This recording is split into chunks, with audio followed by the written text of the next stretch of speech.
I equals to V by R और V equals to I into R. अभी हम देखेंगे कि हमारे पर्टिकुलर सर्किट में कितने टाइप के रेजिस्टेंस या रेजिस्टेंस के कितने अरेंजमेंट होते हैं। कितने अरेंजमेंट होते हैं? 3 अरेंजमेंट होते हैं। वो कौन कौन सा देखते हैं हम। पहला होता है सीरीज कॉम्बिनेशन, ठीक है ना, सीरीज कॉम्बिनेशन। उसके बाद होता है सेकंड पैरेलल कॉम्बिनेशन,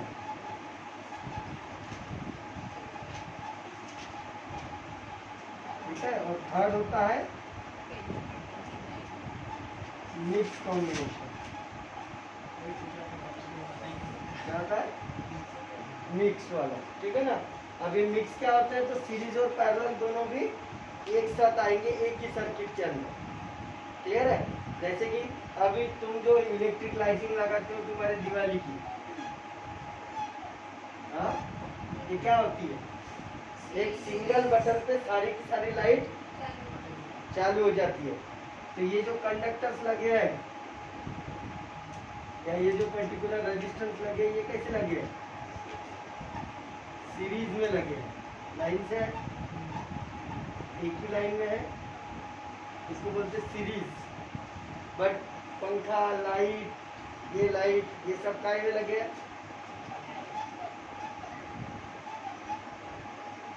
पैरेलल। सबकी स्विचेस अलग अलग है, सबके स्विचेस अलग अलग है, मतलब सबके स्विचेस अलग अलग है। इसका मतलब सबके रेजिस्टेंस का जो लाइनिंग है वो सर्किट की, तो इसको बोलते हैं पैरेलल। अब ये ऐसा क्यों करते हैं? पैरेलल में वोल्टेज जो होता है वो अकॉर्डिंग टू रेजिस्टेंस फ्लो होता है, अकॉर्डिंग टू रेजिस्टेंस। मतलब यहाँ पे जो करंट फ्लो होगा, यहाँ पे जो करंट फ्लो होगा वो आए V जो रहेगा सबका, V क्या रहेगा सबका? कॉमन रहेगा। I क्या रहेगा? कॉमन रहेगा। वोल्टेज सबको सेम जाएगा, बट जितना करंट जिसको चाहिए उतना करंट उसको मिलेगा। अगर सोचो ये और ये दोनों सीरीज में होते थे तो वोल्टेज डिस्ट्रीब्यूट हो जाता था, वोल्टेज डिस्ट्रीब्यूट होता था और इसको भी उतना ही करंट जाता था जितना इसको जा रहा है। तो ये तो ब्राइट चलता था बट ये स्लो चलता था, या फिर ये पहले लगा ये बाद में लगा है तो ये फास्ट चलता था और ये बहुत ज़्यादा ब्राइट जलता था और कुछ दिनों बाद फ्यूज हो जाता था करंट, क्योंकि इसका इतना कैपेसिटी नहीं है वोल्टेज का। इसका 300 वोल्ट 300 एम्पियर की वो लगता है करंट, इसको 40 का ही लगता है, राइट। 6.3 एम्पियर की ही करंट फ्लो होता है ट्यूबलाइट के अंदर, और इसमें नियर अबाउट ऐसा समझो 9.9 एम्पियर से ऊपर का करंट फ्लो होता है। 300 वोल्ट ऐसा बोल सकते 300 वैट, 300 वैट का करंट इसमें फ्लो होता है, इसमें 40 वैट का करंट फ्लो होता है। तो उस हिसाब से दोनों की करंट कंजम्पशन प्रॉपर्टी अलग अलग है। अब दोनों की करंट की कैपेसिटी अलग अलग है और दोनों को अगर सीरीज में लगा दिया तो कोई एक चीज खराब हो जाएगी, फ्यूज हो जाएगी। अगर आपको कोई भी चीज सीरीज में लगानी है, जैसे ये लाइट 7 वैट का है, ये लाइट 7 वैट का है, तो मैं इन दोनों को एक ही बटन पे कर सकता हूँ। अरे इन दोनों को सीरीज में लगा सकता हूँ। क्यों सीरीज में लगा सकता हूँ? क्योंकि दोनों को कंजम्पशन एक जैसा है, राइट। दोनों में इलेक्ट्रिसिटी का कंजम्पशन एक जैसा है, दोनों का वोल्टेज एक जैसा है, तो वो दोनों फ्यूज नहीं होंगे। वैसे हमारे इलेक्ट्रिक लाइटिंग में होता है, जो घर में हम सीरीज लगाते हैं दिवाली वगैरह में, तो वो एक लाइन में होते हैं सब और वो सीरीज में चलते हैं। अगर उसमें से एक भी बल्ब फ्यूज हो गया तो पूरी सीरीज बंद हो जाती है। ये बल्ब अगर चला गया तो बाकी बल्ब जलते हैं क्या? कोई भी बल्ब नहीं जलता, कोई भी बल्ब नहीं जलता। क्यों?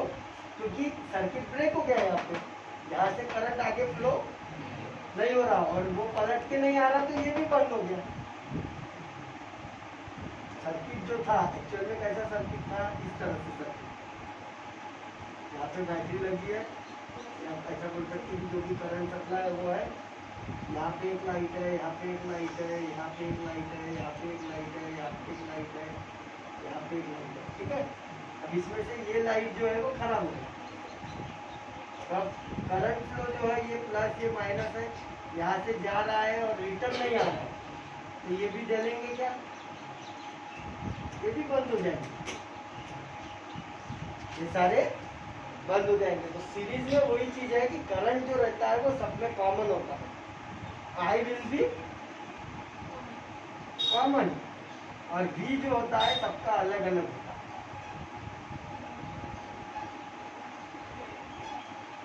वी जो है वो सबका अलग अलग होता है। तो ये हो गया सीरीज कॉम्बिनेशन। पैरेलल कॉम्बिनेशन में वी सबका कॉमन होता है, ये वी जो है ये सबका कॉमन है। देखो तीनों की रेजिस्टेंस का वी कॉमन है, और आई सबका अलग अलग है। एम्पियर में सबका आई जो है वो अलग अलग, सबका आई क्या है? अलग अलग है। वी कांस्टेंट है और आई डिफर है, इसमें आई कांस्टेंट है, वी डिफर है। क्लियर हुआ? इसका मतलब सीरीज की बात करें तो I is equals to I1 plus I2 plus I3, right? Series में ऐसा होगा? नहीं होगा।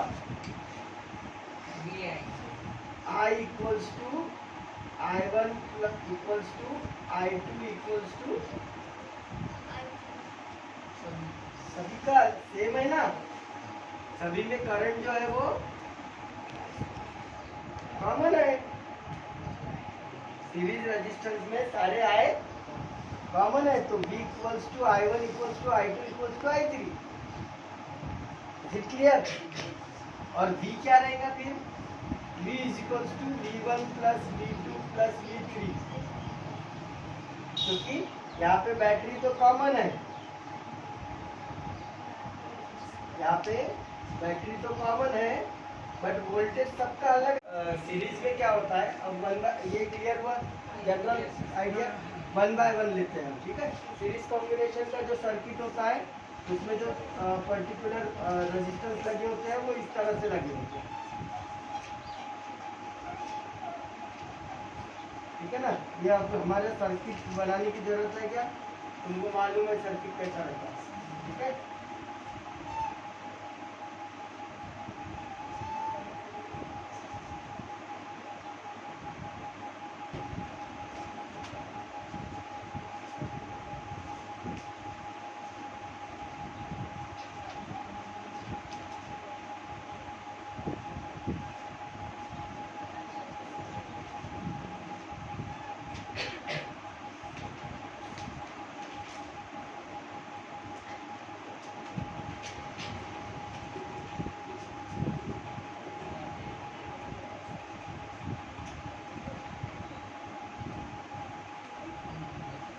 देखो ये R1 है, ये R2 है, ठीक है ना, और ये V1 V2 दोनों के अलग अलग रहेंगे, क्योंकि रेजिस्टेंस के पैरेलल में वोल्टमीटर लगता है, क्लियर है। और करंट जो है वो कॉमन है, इसके लिए जो करंट फ्लो होगा वही सेम वोल्टेज में इसके लिए भी होगा, ठीक है ना। इसको अगर करंट 1 एम्पियर का मिल रहा है तो इसको भी करंट 1 एम्पियर ही मिलेगा, क्लियर हुआ। अब ये सब सीरीज में लगे हैं, तो इसका फॉर्मूला कैसे आएगा? तो सेम ओम्स लॉ लगाएंगे, ओम्स लॉ लगाएंगे तो हमको क्या निकालना है? R निकालना है, ठीक है। R की जगह हम बोलेंगे V निकालना है, क्योंकि हमको वोल्टेज सबके अलग अलग है। तो V equals to I R according to Ohm's law V equals to I R। तो अभी इसका I1 और इसका I2 ये जो रहेगा ये इक्वल रहेगा, राइट। क्योंकि सीरीज में करंट जो होता है वो सेम होता है, तो I और I1 दोनों क्या रहेंगे? इक्वल रहेंगे। तो अगर मैं दो बोलूँ, यहाँ पे total voltage is equals to V1 plus V2, V1 plus V2, तो यहाँ पे लिखूंगा मैं IR is equals to I1 R1 plus I2 R2 I2 R2। अब यहाँ पे एक पर्टिकुलर हम देयरफॉर करेंगे और लिखेंगे इन सीरीज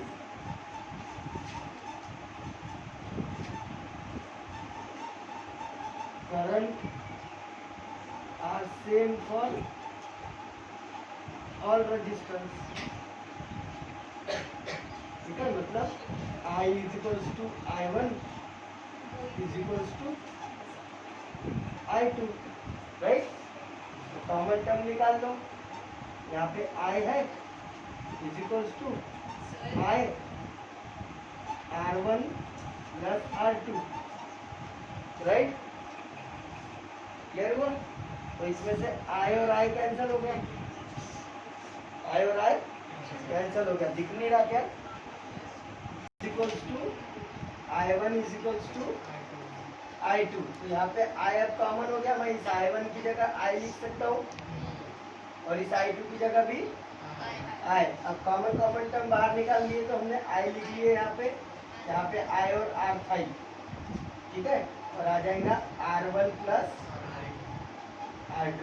I और I कैंसिल हो गए, हमको सीरीज का फॉर्मूला मिला R is equals to R1 plus R2।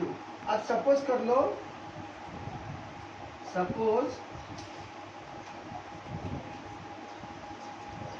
n number of resistance attached in a series। जो हम बात करते हैं हमारे यहाँ जो दिवाली की सीरीज लगती है उसमें n नंबर ऑफ लाइट होते हैं। कभी तुमने गिने क्या कितने लाइट होते हैं उसमें? नहीं। तो अगर मैं उसको n नंबर बोलूँ तो इसका फॉर्मूला कैसे बनेगा? Total resistance R is equals to R1 plus R2 plus R3 plus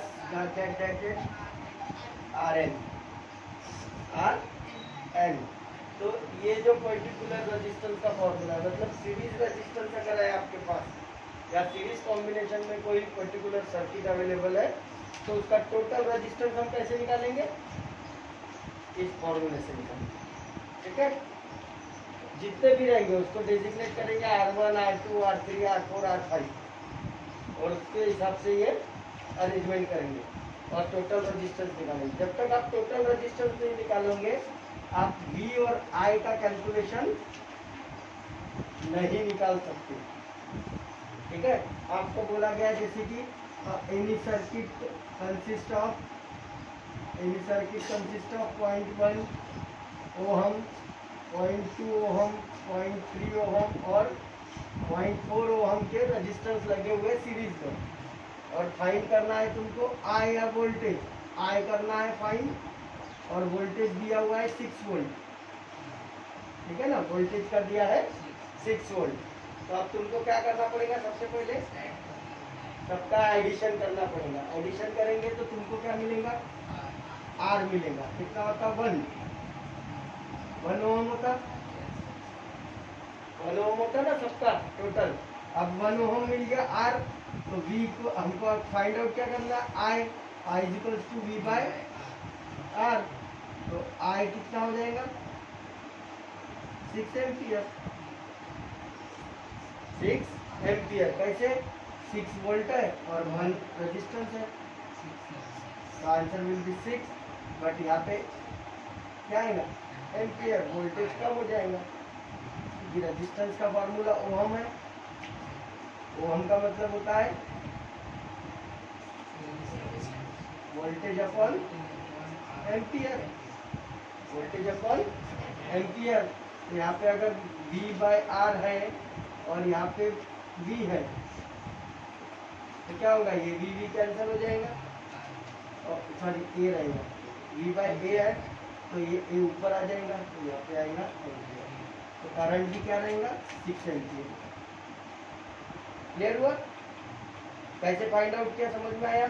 अगर आपको 4 रेजिस्टेंस के नंबर दिए R1 R2 R3 R4, R3 और R4, राइट, और उसका हमने बोला कि हमको करंट फ्लो पता करना है। करंट फ्लो हमको मालूम है कि I जो रहता है वो कॉमन होता है सब में, तो हम आई निकाल सकते हैं। क्लियर है? टोटल रेजिस्टेंस निकालेंगे, 1 निकलेगा और हम वोल्टेज निकालेंगे, राइट। अगर सपोज कर लो कि यहाँ पे वोल्टेज फाइंड करना रहा और आई दिया है तो वही फॉर्मूला यूज नहीं होगा, याद रखो।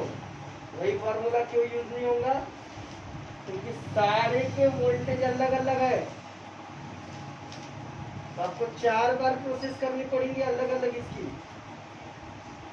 आई दिया है 6 एम्पियर, आई दिया है 6 एम्पियर, तो हम क्या करेंगे? V फाइंड करना है, V equals to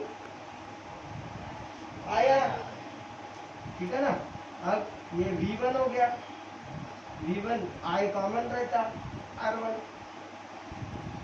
V2 I common R2, V3 I common R3, V4 I common, सबके वोल्टेज क्लियर हुआ। वोल्टेज फाइंड करना रहा तो अलग होगा और करंट फाइंड करना रहा तो से अलग होगा। क्लियर हुआ? तो ये चीज तुमको ध्यान रखना है, ये चीज क्या रखना है तुमको? ध्यान रखना है। तो ये पर्टिकुलर है तुम्हारा सीरीज का फॉर्मूला। नाउ पैरेलल, ये क्लियर हुआ? Resistance in parallel combination. जब पैरेलल में अरेंजमेंट होता है तो पैरेलल में अरेंजमेंट सेम सर्किट रहेगा,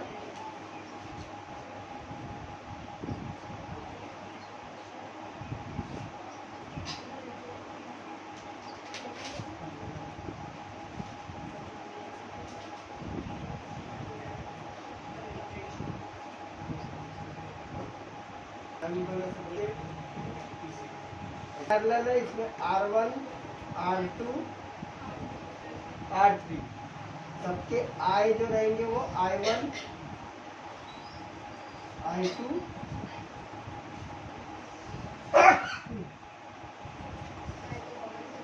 I3, ठीक है। और वोल्टेज जो रहेगा वो सबका कॉमन रहेगा, वोल्टेज जो रहेगा वो सबका कॉमन रहेगा। पैरेलल में होता है वोल्टेज, हमेशा वोल्टेज कॉमन होता है। अब इसका फॉर्मूला कैसा आएगा? V equals to V1 equals to V2 equals to V3, right. तो अभी फॉर्मूला हम क्या लेंगे? V से लेंगे या I से लेंगे? V से लेंगे। V इक्वल्स टू I से लेंगे, I equals to V by R, I equals to V by R। तो अभी I का V बाय R है, तो total resistance I equals to I1 plus I2 plus I3। Put the value of I with 1 इसमें, तो यहाँ पे आएगा V by R is equals to V upon R1 plus V upon R2 plus V upon R3, ठीक है।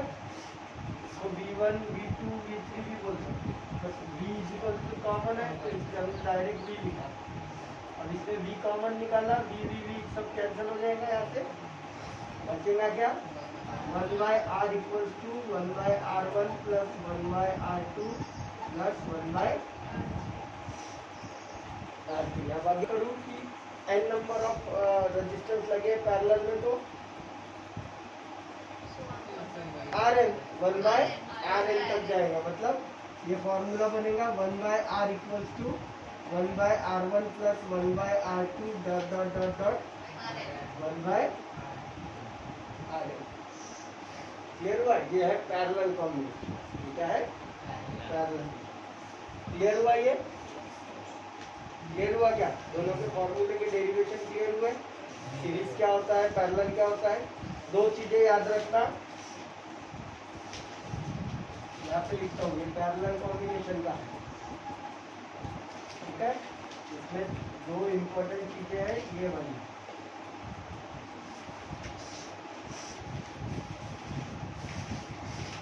Total current और voltage.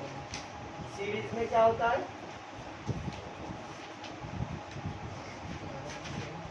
I is equals to I1 is equals to I2 is equals to I3 और V is equals to V1 plus V2 plus,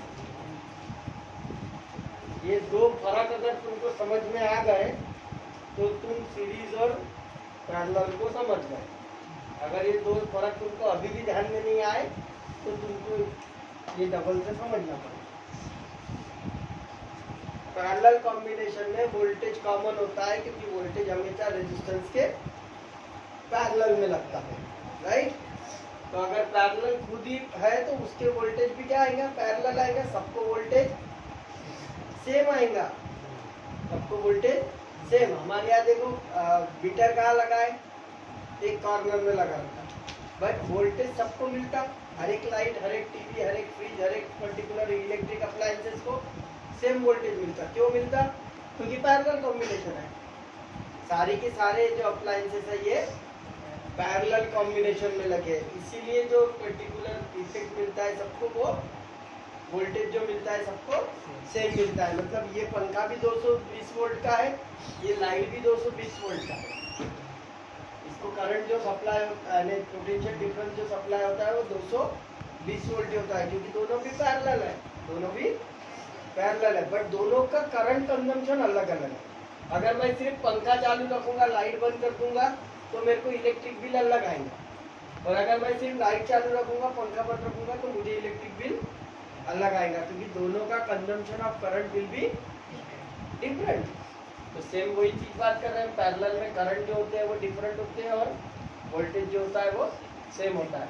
but वही बात series की करें तो current सबके सेम रहेंगे, मतलब इसको जितना करंट रिक्वायर्ड है वही करंट ये भी खाएगा। क्यों, क्योंकि उसको सप्लाई उतना होगा, तो जितना उसको लगेगा उतना वो यूज करेगा, बाकी सब वेस्ट कर देगा। बट तुम्हारा मीटर जो है वो अकॉर्डिंग टू करंट कंजम्पशन से चलेगा, राइट। इसीलिए हमारे डोमेस्टिक सर्किट की जो पर्टिकुलर अरेंजमेंट होती है वो पैरेलल अरेंजमेंट है, सभी के लिए अलग अलग स्विच लगाए जाते हैं, ठीक है ना।